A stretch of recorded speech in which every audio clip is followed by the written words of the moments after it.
దేవుడు నిన్ను కాపాడేవాడు కొనకడు.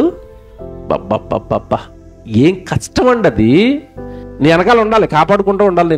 నువ్వు ఏ లారీ కింద పడిపోతావో తెలీదు, ఏ బస్సు కిందకి వెళ్ళిపోతావో తెలీదు. నీ వెనకాల దూతను పెట్టుకుని నీ వెనకాలే ఉండాలి దేవుడు. రెస్ట్ ఉందండి దేవుడికి. ఒక పక్క నిన్ను కాపాడడానికి, ఒక పక్క ఎడతెరిపి లేకుండా ఈ విశ్వాన్ని నడిపించడానికి పరలోకంలో ఉన్న కన్న తండ్రి ఏం చేస్తున్నాడు చెప్పండి? కష్టం.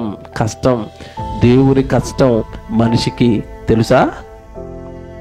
తెలిస్తేనండి నిజంగా దేవుడి కష్టం అర్థమైపోతానండి. నిజంగా చెప్తున్నాను కదండి, మీకు దేవుడి కష్టం అర్థమైపోతేనండి దేవుడిని విడిచిపెట్టి బతకలేరండి, దేవుడి సన్నిధికి రాకుండా ఉండలేరండి, దేవుడి వాక్యం చదువుకోకుండా ఉండలేరండి, దేవుడి పని జరుగుతుందంటే అసలు ఇంట్లో ఉండలేరండి.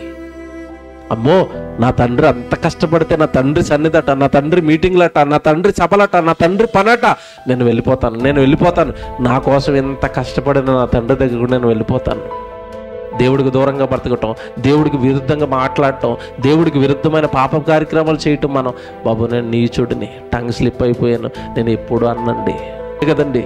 మనం చేసే పనులకి, మనం చేసే చేష్టలకి దేవుడు వస్తే మూతు కుట్టేస్తాడు మంది. తెల్లారు లేస్తే అబద్ధాలు, తెల్లవారు లేస్తే సినిమా పాటలు, తెల్లవారు లేస్తే బూతు జోకులు, తెల్లవారు లేస్తే ఆ సినిమా డైలాగులు అన్నీ నోట్లోనే ఉంటాయి. మూతు కుట్టాడు దేవుడు మంది. పాపాలు నేరాలు.